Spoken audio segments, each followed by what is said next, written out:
When we talk about structural steel construction, you can be talking about all of these different components like the beam and the column connections and how the steel is erected with several 3D drawings of how the purlins are on top of the beams and how the girts are connected at the columns. This is sheet 9, and if we break it down, we have a whole section of notes, and then if we get a little closer, you can see that this plan E1 is all about the base plate details.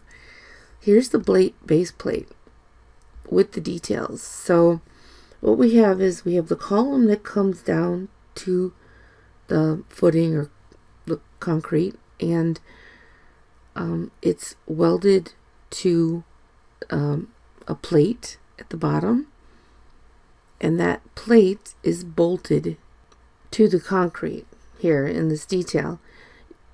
These details are important for you to understand because as you're reading blueprints, you'll see that the details show where the gusset plates are, which are really just pieces of steel that connect a couple of different members. You'll see it in a lot of other designs, and also the bracing member that comes into this gusset plate and then connected to the column right there at the base plate. So looking at the plan, you have the letters that show which one of these base plates are being used at that column. So here at column 6 we have AB1, and then over here we have a detail for AB1. And sometimes the only difference between these two is the spacing, but depending on the structure itself. So that's part of this sheet. We have the base plate plan and also the details. I like these blueprints because we do see sometimes this 3D image of how the joist bears on the beam right here, joist bearing detail, and how it extends here at the top chord and how it's welded. There's the weld symbol there. So take a look at that. There may be a couple of questions that are in that area. The K series open web joists, if you look it up, there are several different series of open web joists, and it depends on how long you want it to span and basically what you're looking for in your design. So the plan E6 goes with these details at E8. So if you look at the plan, you'll see all of these different joists, and the joists are numbered based on the joists over here in the details. And then we have a beam that goes from column to column, and this diagonal bridging that goes from the beam to the joist. So you'll see a note here that says 4J E8. So 4J on E8 on this plan is referring to this detail 4J in the section E8, and they're talking about this diagonal bridging. I'm hoping you can see that as you look at these drawings. You start to see how they're connected a little bit more. And if you take a look at each one of these details, you'll see that there's this continuous bracing that runs through between the joists. So this plan goes, E6 goes with E8. So as you look at this sheet, each one of these details goes with either the joists and how they tie in, or the base plate. And if we pull over here to E4, you'll see, if I get closer and you have the sheets in front of you, that this has everything to do with the columns. So each one of these lines represents the type of column is here, and the beams. So we have columns and beams that make up the bays. We talked a little bit about bays in the chapter there. And if there are any openings, they need to be framed in with additional beams. that we can use between the beams and maybe even at the column. So this is kind of typical of a lot of different commercial jobs. And moving forward with this sheet, because I know I want to come back to some of the details in the questions for the blueprints. We have a detail here, E10A, that shows the continuous purlin that's sitting on the roof beam. And then E9 is the plan of the panels that sit on the purlins. So I think you'll see that it all ties together in a wall section on sheet 10. So let's go over to sheet 10 and look for these building kind of sections. E20 and E16. I think E20 really does show it well. So if you take a look at E20, you'll see how we have the columns, we have the roof beams, we have the purlins that are running opposite the beams or over the beams. If the bays were longer, for sure we would have the purlins in the opposite direction, and then the metal panel is going to sit on the purlins here of the roof.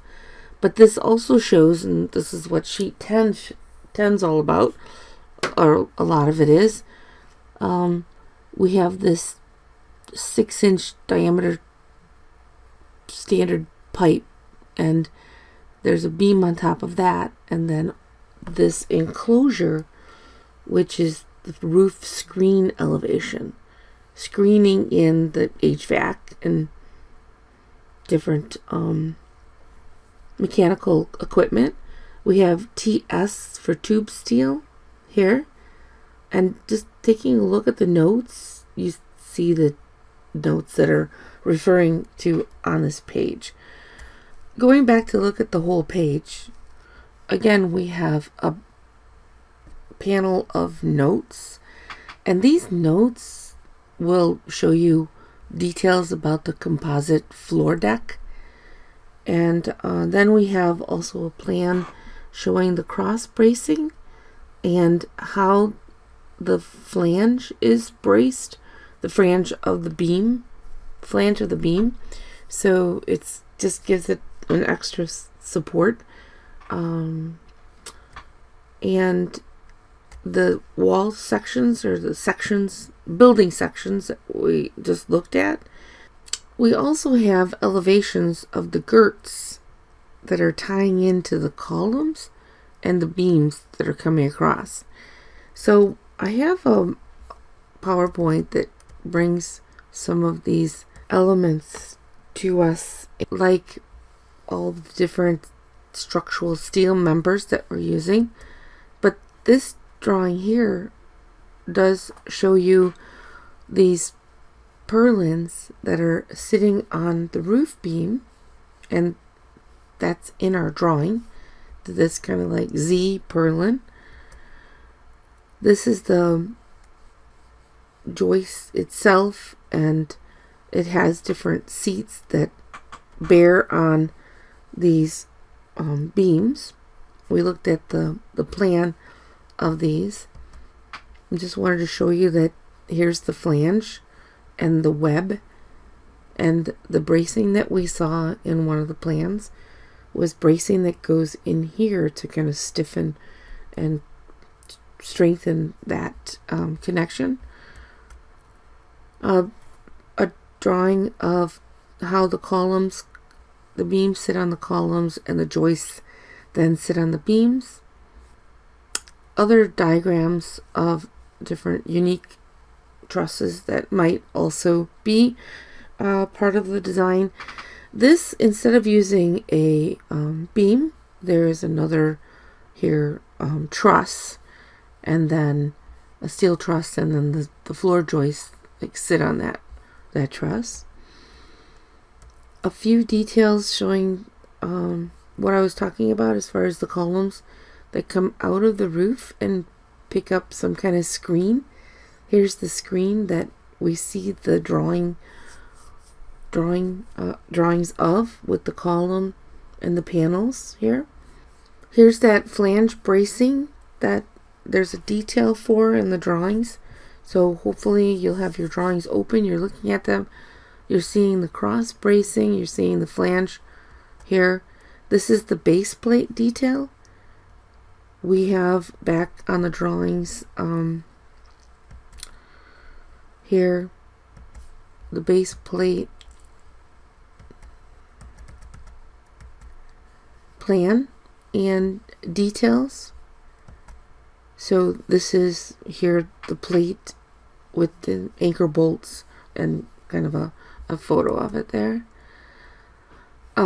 These are also these tie rods that are cross anchors or bracing, along with this X bracing that you might see on the drawings there. This diagram really brings all of those key terms into a 3D drawing for us. The girts are going to hold up the wall system, and then the purlins here at the top are going to hold up the roof metal panels or deck. Here are those kind of Z shaped roof purlins that we're using, along with the girts on the side. Same thing here. I've worked on so many of these over the years. It becomes very familiar after a while on how the girts go from column to column and hold up the metal panel. And then some cross bracing here.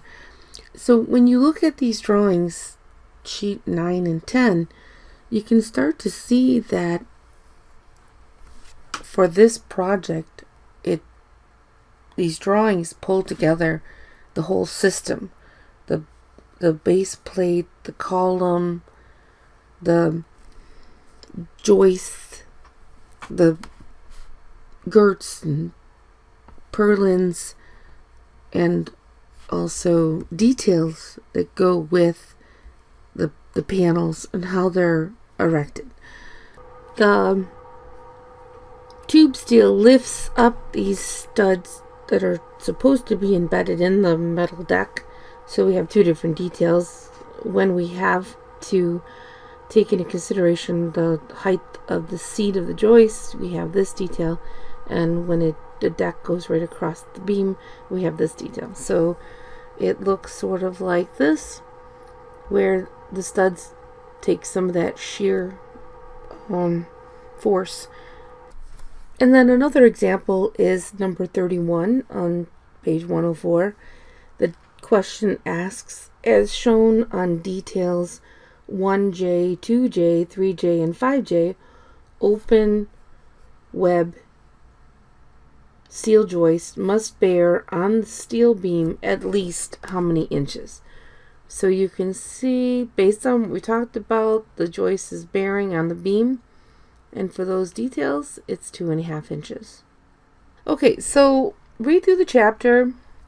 Hopefully you had a chance to watch this video so you could take a look at and learn a little bit more about reading the drawings and getting a better understanding of those drawings so that you can read blueprints. And the more you look at those drawings, the easier it will be to understand what is going on in the bigger picture of everything in these sheets.